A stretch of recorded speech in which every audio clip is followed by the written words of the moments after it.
mga kapatid, mag-PMS pa tayo. Linis ng aircon. Ito, evaporator ng aircon, linis. Ito na o, yan. Linis ng aircon. Tapos na, nakabit na. Tapos mag-flashing tayo ng ng radiator. Ito na, lagyan ko na ng kasi tanggalin natin yung thermostat dito. Tanggalon na to. Kay mag-flashing ta, kay mag-ilis ta og bagong kulant. Ito. Yan, kulant niya. So, itong kahimtang niya mga kapatid. Yan. So, malinis man siya, nakakulant man to. Kaso lang, gusto nang mayari na i-flashing na naman para mas malinis pa kasi binibinta to. May may buyer na. So, yan mga kapatid. Sundan nyo lang ako. PMS tayo. Flashing tayo. Bagong change oil lang to. Tapos linis tayo ng throttle body nya. IECB, linisan din natin. Check din natin spark plug, ignition coil. So far wala mang problema sa andar. Kaya lang gusto lang ng mayari na linisan kasi para pag magdating doon sa bagong mayari, sa buyer, so maganda na siya. So yan mga kapatid, sundan nyo lang ako. So hindi ko na ma-video pag tanggal nito kasi wala nang mag-video sa akin. So salamat. Update ko lang kayo mamaya.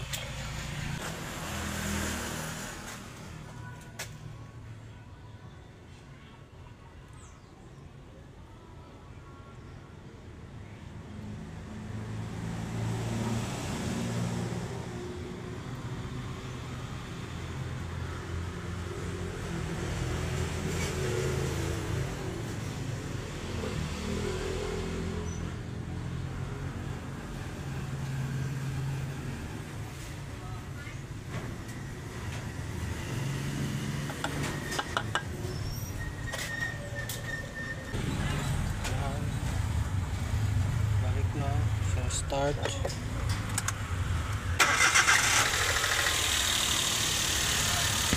Na.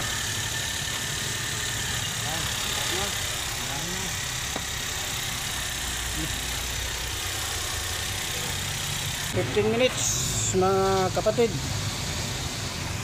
So, yan natin. Balik na kapit. Mga kapatid, kilining pa tayo ng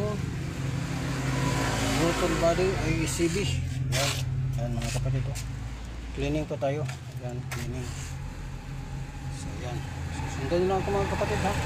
Mga kapatid tanggal na ito madam, tanggal na. So medyo hugaw-hugaw giday. So linilinisan natin. Yan. Tapos na din tayo. Tapos na. Wala nang tagas dito. Grabing tagas ito dati. Diyan, basta yan din. Ngayon wala na. Mayroon niyang dito dati. Yung parang planggana. Okay ng aircon. Lamig na. Okay na. Malamig ng aircon. Nagka number 2. Pero lamig.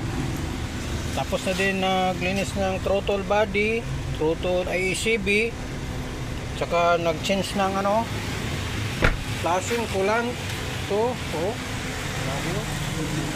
yan, yan, tapos na. So salamat kay madam Apur dito sa pagtitiwala. Ayan mga kapatid, hinihintay ko lang yung may-ari si Apur dito. Yan. Salamat sa pagpapanood. God bless.